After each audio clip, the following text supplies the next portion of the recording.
Alors, dans cette vidéo-ci, nous allons rapidement aborder. Tout à l'heure, j'ai dit que nous sommes venus jusqu'à H4 pour prendre notre position. Parce qu'on est appelé quand même à renforcer, parce que le but ici, c'est de pouvoir prendre un capital plus ou moins modeste, de pouvoir tirer le meilleur profit de ça, en fait. Maintenant, pour ça, on va pas peut-être se contenter d'une seule position. On va se contenter, on va devoir prendre plusieurs positions et c'est risqué. Mais bon, voilà. Après, c'est le coût du risque. Maintenant, avant tout ça, je voudrais aussi insister sur le fait que ne prenez pas tout votre argent. En tout cas, moi, je ne prends pas tout mon argent pour faire ça. D'accord? Moi, j'aime mes comptes qui sont même les plus importants, les plus sérieux, qui sont de mes comptes sur le Forex. D'accord? Et vous allez voir, chaque fois quand je suis sur les indices et tout, et je fais ce type de choses, c'est un mode challenge. C'est pour ça que je prends des petites sommes d'argent. Ce pas des grosses capitalisations que je prends pour faire ça. C'est des sommes que je peux m'autoriser à perdre $100. C'est pas terrible si je perds ça. Donc, du coup, je m'autorise à faire ce genre de choses avec des sommes que je suis initialement prêt à perdre. Donc, c'est comme des challenges pour moi. Ce pas des choses sur lesquelles je veux forcément être obsédé. Ce pas des sommes d'argent que je vais perdre et puis je vais commencer à crier. Ce pas des sommes d'argent que je vais dont je dépends pour payer mon loyer, ma survie, ma nourriture et tout ça. C'est pas forcément ça. Donc, c'est des challenges. Donc, on veut simplement tirer le meilleur à partir d'un petit capital, un capital plus ou moins modeste. Donc, on est appelé à renforcer. Mais le problème, c'est que si on renforce beaucoup dans notre première zone d'intervention, d'accord, on risquerait peut-être de cramer facilement et bêtement le compte. Donc, ce n'est pas forcément ce qui est plus adapté. Donc, lorsque j'ai fait ma prise de position, je suppose que je l'ai prise en H4, d'accord? Ici, il est très important de savoir où renforcer et comment renforcer. Parce que si euh, après, tu ne renforces pas dans les meilleures zones, en fait, qu'est-ce qui va se passer? Donc, voilà, tu vas prendre des bonnes positions et derrière, le marché va créer des mouvements bizarres et puis tu es très vite sorti. Donc, l'idéal, c'est quoi? Qu'est-ce que tu fais aussitôt lorsque tu es rentré? Donc, tu es rentré sur le H4, donc, tu restes sur ce time frame-là directement, d'accord? Et tu identifies les zones dans lesquelles, d'accord, en prenant les zones dans lesquelles tu as remarqué les derniers mouvements de propulsion haussière. Donc, je vais chercher.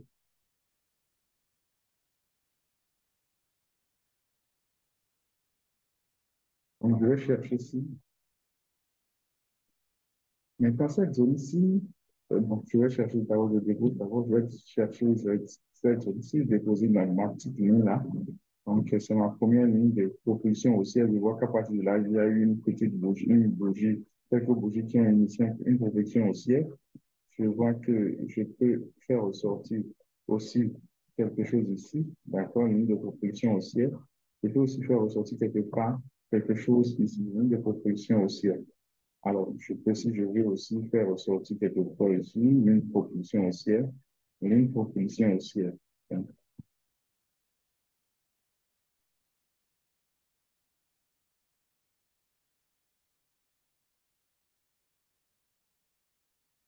alors, c'est en général les zones dans lesquelles je vais pouvoir me positionner et renforcer les positions.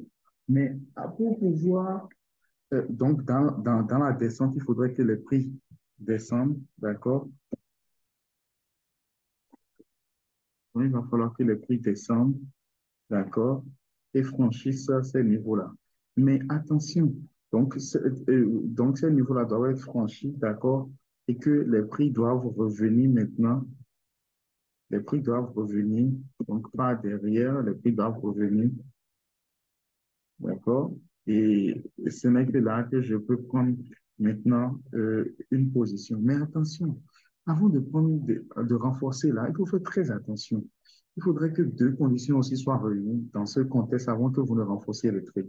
Il faudrait que ce mouvement qui a cassé là, ce mouvement qui a cassé, qui est dans le sens du mouvement, au moins atteigne au moins, d'accord, la moitié avant le prochain, avant le prochain niveau que vous avez identifié. C'est-à-dire, le prix ne peut pas venir ici et se retourner. vous faites ça et vous allez prendre ça. C'est dangereux. Ça va, le vaisseau, ça va facilement vous mettre en erreur. Donc, laissez-le atteindre au moins la moitié, sinon plus. D'accord? Si ça va jusqu'à ce niveau, c'est même pas, c'est même bon. D'accord? Avant de revenir. Et ne prenez jamais ce mouvement-là. Ne prenez jamais ces mouvements-là. Vous allez vous blesser. Ne prenez jamais ces mouvements-là. C'est-à-dire, dans la descente, là, ne vendez pas. Dans la descente, là, ne vendez pas. Laissez que ça remonte. Donc, si ça n'atteint pas au moins la moitié, alors là, s'il vous plaît, évitez. Pardonnez, évitez. Mais si ça vient jusqu'ici, alors là, c'est intéressant, ça se retourne. Ou si ça atteint au moins la moitié avant de se retourner, là, c'est intéressant. Et là encore, vous allez sur le thème pour pouvoir rentrer. Ça, c'est la première condition que j'ai notée. Donc, j'ai dit ces deux conditions. Donc, la première condition, c'est ça, au moins la moitié, sinon ça peut venir jusqu'au dernier niveau. Il faudrait que, donc, le deuxième point, c'est que vous allez, pour pouvoir vous positionner ici, là, maintenant, vous gardez votre zone là, en H4, et vous allez sur le time frame directement, T-1, donc le time frame directement inférieur, qui est H1, et vous allez chercher l'observation d'un doji ou d'un avalement dans la zone ou presque, dans la zone ou presque. Donc, si vous avez le doji, un peu comme le premier principe, donc vous allez maintenant encore sur le time frame, ça, c'est, vous êtes dans la logique de renforcer le trade. Donc, si c'est que vous observez soit le doji ou, d'accord, l'avalement dans la zone, ça peut ne pas être exactement ça, mais surtout doji. Et avant le doji, si vous avez une grosse bougie, donc c'est encore très intéressant. Donc, avant le doji qui va se former, ça ne va pas besoin d'être forcément là, mais presque dans la zone. Ça a déjà atteint au moins plus de la moitié du mouvement après cassure et donc avant le prochain objectif. Donc, en H4, bien sûr, ça atteint la moitié au moins de ce que vous observez là, là. D'accord? Ou sinon, ça va peut-être totalement ici. Et ça revient maintenant en H1. C'est en H1 que vous surveillez. Donc, il faudrait que le prix casse encore ceci et évolue convenablement, donc en H4. Et c'est quand ça va évoluer convenablement, maintenant que vous attendez maintenant d'observer quelque chose en H1, qui est soit un doji ou soit un avalement. Et là, vous l'attendez. Et donc, si, moi, je recommande surtout que ce soit doji. Et si ça avance ce doji, vous pouvez observer une grosse bougie verte avant que ça ne se forme. Alors là, c'est encore plus intéressant. Et je précise que le doji n'a pas besoin de se former exactement au niveau de votre ligne, mais ça peut se former presque dans les proximités. Mais si les principes est respecté, il n'y a pas de problème. Donc, avant, par exemple, de renforcer, ça, c'est ce que vous devez voir. En tout cas, c'est ce que moi, j'aime voir. Donc, pareil pour ici. Donc, au moins la moitié, sinon ça peut en revenir totalement. Vous attendez que les prix viennent là, d'accord? Et vous observez votre doji et vous prenez. Maintenant, quand vous renforcez, vous ne devez pas aussi en abuser. Je vais rentrer dans le détail dans la suite, en fait. Donc, vous ne devez pas en abuser. Donc, c'est une méthodologie, en fait, pour pouvoir renforcer votre trade. Si vous n'avez pas cette condition, parfois, c'est pas parce que vous avez tracé toutes les zones là que vous devez forcément vous positionner là-dedans. Non. Parfois, il vient des zones dans lesquelles les conditions ne sont pas remplies et que vous ne vous positionnez pas, vous laissez tranquillement parce que bêtement, vous pouvez être sorti si vous pouvez avoir le bon mouvement, vous pouvez avoir la bonne analyse et bêtement être sorti parce que voilà, vous ne vous êtes pas du tout patienté, vous avez fait les choses de façon hasardeuse et ça, c'est pas forcément très, très, très intéressant. Je précise que vous devez forcément avoir un objectif, donc en vue. Donc, par exemple, vous avez commencé votre analyse en daily. Donc, je suppose que votre objectif devrait être même aller chercher jusqu'en bas ici. Donc, tout ça, c'est des zones intermédiaires qui peuvent vous permettre, d'accord, de pouvoir renforcer, tirer le meilleur de la position.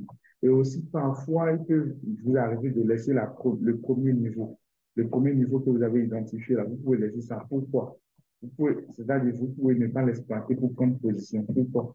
Parce que vous voulez laisser le prix souffler, en fait. C'est que vous voulez que ça aille loin d'abord avant de commencer à prendre les premières positions. Et donc, vous pouvez laisser que le prix descende totalement. Et surtout, si les premiers niveaux sont très proches de votre niveau de prise de position, il est préférable de laisser d'abord que le prix s'éloigne totalement, d'accord, et d'exploiter les deuxièmes zones. Maintenant, si c'est le cas, la première zone est déjà loin du niveau de prix où vous avez pris votre position, excusez-moi, alors là, vous pouvez déjà commencer à exploiter la première zone. Donc, c'est ce que je vous partage avec vous à travers cette courte vidéo et je développe cette thématique dans les prochaines.